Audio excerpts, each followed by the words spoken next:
안녕하세요. 재테크는 유호수아처럼 데나리온 김강주입니다. 반갑습니다. 데나리온의 김우수입니다. 와. 자, 오늘은요, 가끔씩 적금이 좋을까, 펀드가 좋을까, 이런 고민들을 하시는 케이스가 많아요. 그죠? 네네네. 이때 펀드는 일반적으로 이제 주식형 펀드라고 하면, 이 같은 주식형 펀드와 적금은 아주 다릅니다. 완전 극단적으로 그렇죠. 다르죠. 네네. 적금은 안전해 보이지만 이율이 뒷골이만 하고, 네. 물가 상승률만큼 못 따라가고, 네. 그 다음에 펀드는 왠지 매력적이지만 위험할 수 있다고 생각하는 거죠. 네, 마이너스를 그죠? 가는 주식형. 과정에 볼 수도 있으니까요. 맞아요, 주식형이니까. 그래서 적금을 할까 펀드를 할까 참 많이 혼란스러운 경우가 많은데 사실은 이게 기준이 있어요, 그죠? 네네. 이게 기준이 있는데 이번 사례도 정말 달달한 신혼부부예요. 네. 달달한 신혼부부 사례인데 우리 센터장님이 최근 상담한 사례인데 이분들도 적금을 할까 펀드를 할까 이 고민에 봉착한 채로 상담을 왔다고 합니다. 네네. 어떤 사례인지 네. 함께 들어보겠습니다. 내용이 어때요? 신혼부 결혼한 지 한 달이니까. 한 달. 아마. 야, 꿀이 뚝뚝 떨어지네. 네, 막 넘쳐나는 주말 부부인데. 근데. 예, 주말 그러니까 부부. 주말에 볼 때 얼마나 기쁘겠어요. 야, 그러니까 이 주말 부부 그리고 또 신혼도 달콤한데 네. 일주일에 한 번씩 보면 더 뭐 달콤할 것 그렇죠. 더 같습니다. 달콤하죠. 더 달콤하죠. 남편은 경기도에서 일반 직장을 일반 다니고요. 직장 다니고 아내는 부산에서 교사를 하고 있습니다. 아, 발령을 이제 부산 네, 부산으로 내려가는 거죠. 네. 예. 그래서 이제 결국 이제 주거지가 두 개다 보니까 그러니까 지금 원룸 전세가 두 개가 있는 거죠. 부산 내에서 한 사람이 살고 예. 또 경기도에서 한 그렇죠. 사람이 사네. 원룸 경기도는 7천만 원. 7천만 원 전세. 네. 다 그리고 원룸이다. 원룸이죠. 부산은 3천만 원. 예, 해서 총 1억이네요. 1억 정도의 자기 돈이 있는 거고요. 네. 야, 이렇게 서로 떨어져 살면 한 번씩 보는 애틋함은 더 강렬해지겠지만 비용은 조금 많이 들어요, 그죠? 네. 예. 그리고 이제 현금 자산, 그러니까 금융 자산이 1천만 원 정도 있고요. 1천만 원 정도. 이제 막 결혼했으니까. 네, 이렇게 돼 있는 상태입니다. 그래서 이제 목표가 이분들의 목표는 뭐 있는 그럼 거면 이분들은 월 얼마나 벌어요, 소득은? 맞다. 월 450만 월 원. 450만 원. 네. 그리고 이제 가처분 소득이 300만 원 쓰고 150만 원이 잉여자금입니다. 150만 원 정도를 뭔가 저축을 할 수 있는 네, 돈이, 남아있는 돈인 남아있는 거죠. 돈이 150만 네네네. 원이고 지금 결혼 한 달째인데 요즘 보면 특히 넌크리스찬 가정들이 그런데 대체로 보면 이 결혼하고도 이 부부의 재정을 통합하지 못하는 안 하겠다라는 가정도 있더라고요. 생각보다 많아요. 예, 네, 좀 네, 안타깝긴 네. 한데 네, 네. 이쪽은 이제 우리 크리스찬이니까 네. 그죠? 재정도 통합 못하면 무슨 사랑을 하겠어요, 그죠? 그죠? 예, 어쨌든 이런 상태인데 그래서 앞으로 이분들이 뭐 때문에 적금할까 펀드 할까 이런 고민을 이제 가지고 목표가 있는 거죠. 이분들은 이제 이분들은 150만 원을 저축만 하고 있었는데 이유가 뭐냐면 경기도로 발령을 요청을 해놨대요. 예. 그러면 이제 아내가 부산에 있는데 교사들이 이제 신청해놓으면 기다리면 올라올 수 그죠. 있으니까 예. 경기도도 뭐 엄청 인기 있는 지역은 아니라고 예. 보면 한 2년 안에 올라올 수 있거든요. 그러니까 언제 올라올지 모르니까 그냥 겁이 나니까 무조건 150만 원을 저축을 하고 있는 거죠. 그러면 전세로 옮겨올 때 경기도로 이제 발령을 옮겨올 때 네. 예상하는 전세 예상 금액은 얼마 뭐 든가요? 원룸에 살 수는 없는 거니까 그렇죠. 투룸으로 정도. 하고 뭐 한 3억 정도, 3억 정도 예상을 전세, 하고 있더라고요. 전세, 매입이 내외로. 아니라 네, 전세로요. 한 3억 내외로 그렇게 네, 예상하고 네, 있군요. 네. 그러면 지금 150만 원을 그래서 적금을 할까라고 생각하는 거네, 그죠? 그렇죠. 투자를 뭐 알고 하고 싶은데 그러니까 중요한 건 하고 싶은 마음이 있는 거예요. 예, 예. 예, 듣기도 했고. 근데 이제 어떻게 될지 모르니까 언제 써야 될지 적금하겠다. 모르니까 네, 적금하겠다. 언제든 해약할 수 있으니까. 그렇죠. 그죠? 네, 네. 또 뭐 1년을 할지 2년을 할지 그것도 네. 알 수 없다. 그래서 적금을 하겠다. 네, 그리고 투자도 물어본 거예요. 투자해도 되느냐. 자기는 이래서 적금을 드는데. 예. 그래서 제가 먼저 이야기한 게 뭐냐면 적금을 하자, 투자를 하자가 문제가 아니라, 아니고 재무 목표를 한번 조정해 보자. 재무 목표를 조금 한 번 더 생각해 예, 생각해 보자. 어떻게 조정해야 그래서 되나요? 두 가지가 있는데 하나는 일단은 3년 이내에 그러니까 내 집을 사는 건 아니거든요. 그러니까 이분들은 내 집에 생각은 없는데 일단 막연하게 내 집도 예, 살 수 있으니까 예. 그러니까 매매를 생각하니까 집을 돈을 모으는 건데 매매는 다음에 하고 1번은 전세를 확장하자. 전세 확장하자. 네. 3년 이내에 이사 오면 이사 와서 또 전세 확장. 그렇죠. 전세 확장 이걸 생각을 하자는 거죠. 예. 그리고 두 번째는 그럼 내 집은 언제 하느냐? 일단은 전세를 확장을 하면서 자산을 모아가고 또 나중에 아이가 있어야 보통 내 집에 당첨이 되니까 확률이 높으니까 10년 안에는 집을 좀 사자. 그러면 이제 첫 네. 번째는 어쨌든 언제 올라올지 모르나 네. 지금 현재 원룸 전세 7천, 3천 두 개가 있는데 네. 이게 합쳐지면서 이제 네. 자동적으로 전세가 확장이 되는데 네네네. 이게 예상되는 금액 한 3억 정도 보고 있다 그죠? 네, 3억 정도를 예. 예상한다. 경기도 이게 왔을 이제 한 때. 3년 이내는 이게 2년 뒤도 될 수도 있고 그렇죠. 어쨌든 3년 뒤도 될 수 있는데 네. 3년 이내는 결국 이제 이분들이 걱정하고 있는 준비하려고 하는 전세 자금 네. 이 마련이 첫 번째 재무 네네. 목표. 네. 두 번째는 아무래도 결국 내 집이 있어야 내 집 마련이 목표일 거니까 네네네. 그다음에는 장기 한 10년 이내를 내 집 마련 목표 이렇게 이제 그렇죠. 두 가지로 네. 재무 목표를 구분해 보았다 그죠? 네, 맞습니다. 자, 그렇게 재무 목표를 크게 두 가지로 정리를 하면 네. 첫 번째 3년 이내에 전세 확장 부분은 어떻게 조금 구체적으로 생각해 볼 수 있을까요? 아까 이분들은 경기도로 왔을 때 3억 정도를 잡았지 않습니까? 예, 예, 예. 그러다 보니 150을 다 무조건 모으자. 그러니까 3억이 필요한데 본인 순자산은 1억 1천이니까 예. 그러면 한 1억 9천 정도가 부족하니까 부족하네. 150을 무조건 모으자는 적금으로 개념이죠. 하자. 예, 예. 그렇게 생각했는데 그렇게 생각하는 거죠. 그러니까 투자를 하고 싶은 거예요. 근데 이제 못 하는 거예요.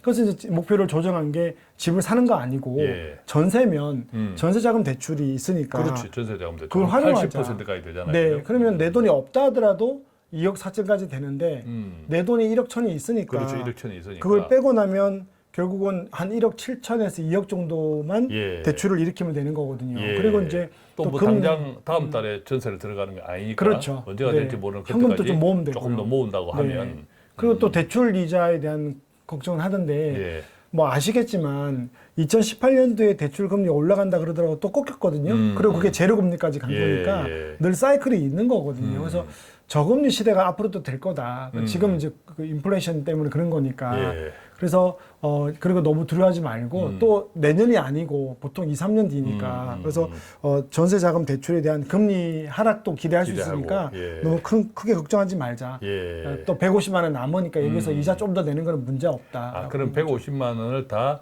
전세 때문에 준비하기 위해서 다 할 필요는 없다. 그렇게 되는 그럼 거죠, 150만 결국은. 원은 어떻게 했나요? 네, 그래서 이제 일단은 그런 논리로 이야기를 하니 이제 안정감이 있는 거죠. 아, 그러면 되겠네.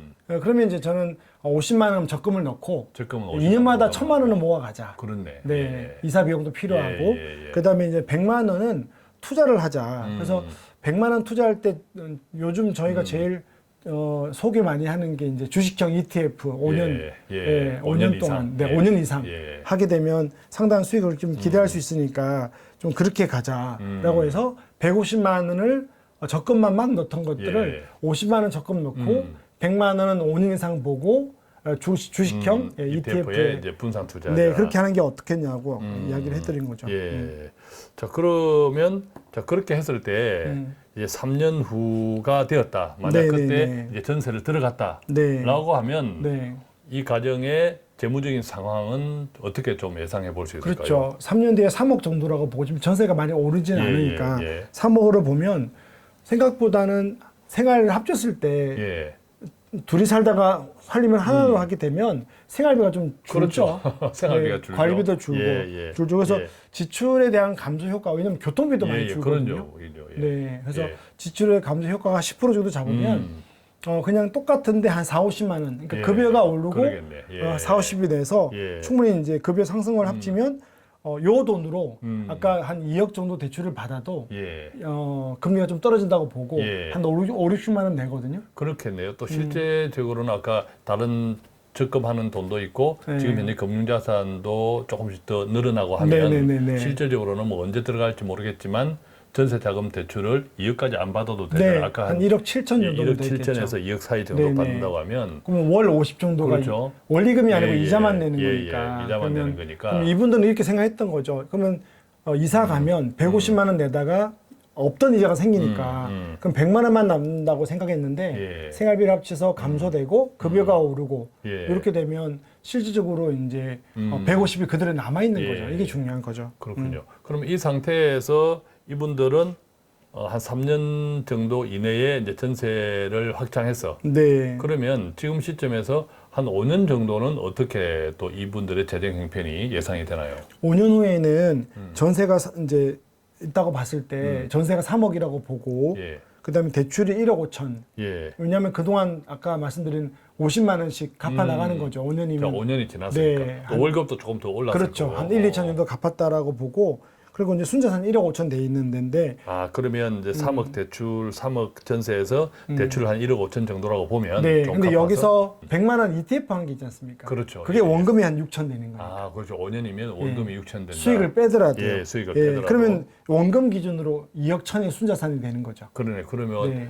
전세에서 3억에서 한 1억 5천이 대출이다 하면 네네네. 1억 5천 정도 순자산이 되고 네네네. 그다음에 ETF에서 원금이 일단 그쵸. 원금만 5년 동안 100만 원씩 월 6천만 원 되니까 그렇죠. 수익은 일단 차치하고 네네네. 뭐라도 그러면 순자산이 2억 천으로 늘어나게 되는 거고, 이게 이제 앞에서 이분들이 그냥 150 저축하는 것보다는 제 생각에는 자산이 커질수록 수익도 커지는 거니까 예. 그게 좀 유리하지 않을까 생각을 해보는 거죠. 자, 그러면 이랬을 때 아까 큰 우리가 재무 목표에서 10년 후 내 집 마련, 네. 내 집 마련은 가능해 보입니까? 우선은 10년 뒤에 전세가 3억은 아니겠죠. 예. 근데 전세가 오르는 것은 급여가 올라서 충당한다고 예, 보고, 예. 그래서 그냥 계산하기 좋게 3억이라고 했고요.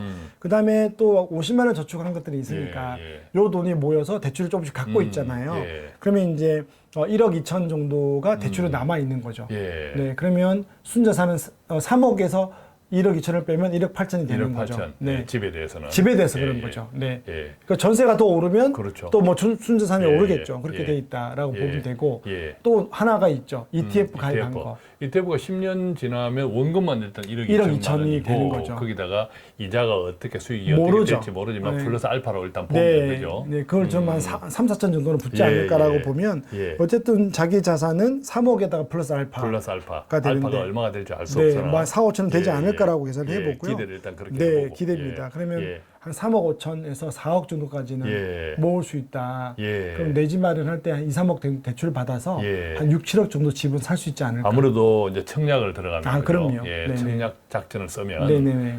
또 신혼부부이고 계속 청약 점수를 높이고 그렇죠. 이렇게 하면 네. 앞으로는 점점 이제 공급은 어쨌든 확장되니까 네. 확대되니까 집 사기는 훨씬 수월해질 것 같아요. 앞으로는 그죠. 지금보다는 경쟁이 그죠? 좀 줄어들지 예, 않을까 예. 생각합니다. 그렇게 생각하면 10년 후 내 집 마련에 대한 목표도 어느 정도 재정적으로는 네네네. 그림이 그려지는 네네네. 거죠. 예. 이렇게 하다가 딱 10년이 아니도 뭐 7, 8년 뒤에다 청약이 예. 되면 들어가면 되니까요. 그렇죠. 네. 예. 그렇게 해서 결국 이제 적금할까 펀드할까에서 재무 목표를 구체적으로 조금 조정하다 보니까 네. 기간 단위로 시간 단위로 그렇죠. 이렇게 조절을 하다 보니까 어떤 것을 위해서는 적금, 네. 어떤 것을 위해서는 결국 장기 투자, 네. ETF 펀드 뭐 이렇게 좀 구별이 되는 거죠. 그 신혼부부들 상담을 하면 일단 맞는 말이에요. 신혼부부들은 막 초장기 상품을 가입하는 것보다 단기 이벤트가 많아서 단기로 모으는 게 좋긴 한데 예. 또 그러다 보니 투자도 하고 싶고 공부를 해야 되는데 또 뽕리를 놓치잖아요. 그렇죠. 그죠? 모든 돈을 다 그냥 몰빵을 해서 저축을 하는 거죠. 그래서 그런 경우는 오늘 이제 그러지 하지 말고 그렇겠네. 재무 목표를 좀 하면 좀 더 디테일하게 보면 디테일하게. 투자할 수 있는 것들이 열린다. 그래서 예. 꼭 100이 아니더라도 좀 여러분 상황에 맞게끔 포트폴리오를 짜는 게 필요하다. 예. 말씀을 드리는 예. 겁니다. 그렇군요. 오늘 사례는 특히 이제 신혼부부들은 목표들이 아주 장기잖아요. 네. 지금 시점에서 그렇죠. 보면. 그래서 어떤 의미에서는 막연할 수 있는데 막연할수록 재무 목표를 더 구체화시키고 세분화시키면 네. 지금 내가 우리의 가처분을 어떤 금융상품을 선택하는 것이 좋겠다라는 것이 조금 더 쉽게 네. 분별할 수 있는 거죠. 맞습니다. 예, 이것만 하더라도 큰 소득이다. 그죠? 계획을 할 수 있다는 것. 자, 오늘은 신혼부부입니다. 꿀이 달달 떨어지는. 예, 그렇지만 또 지방에서 근무하는 분도 계시고 해서 여러 가지 단기 재무 목표 전세 확장 또 결국 내 집 마련에 대한 꿈 그러면서 계속 청약 저축을 불입하고 있는 분들인데 이분들에게 어떻게 지금 앞으로의 재정 목표를 조금 세분화시키고 네. 그것에 맞는 투자 계획, 재정 계획을 쭉 나누는 그런 사례를 소개해 드렸는데 좀 많이 도움이 되셨죠. 특히 다 큰 자녀들을 두고 있는 가정이라든지 또 우리 교회의 청년들에게는 오늘 사례가 아주 유용하리라고 생각합니다. 데나리오는 오늘도 조금이라도 어떤 재정적인 평안을 드리기 위해서 최선을 다해서 노력하고 있습니다. 도움이 되셨기를 바라면서 저희는 여기서 맺겠습니다. 고맙습니다. 감사합니다.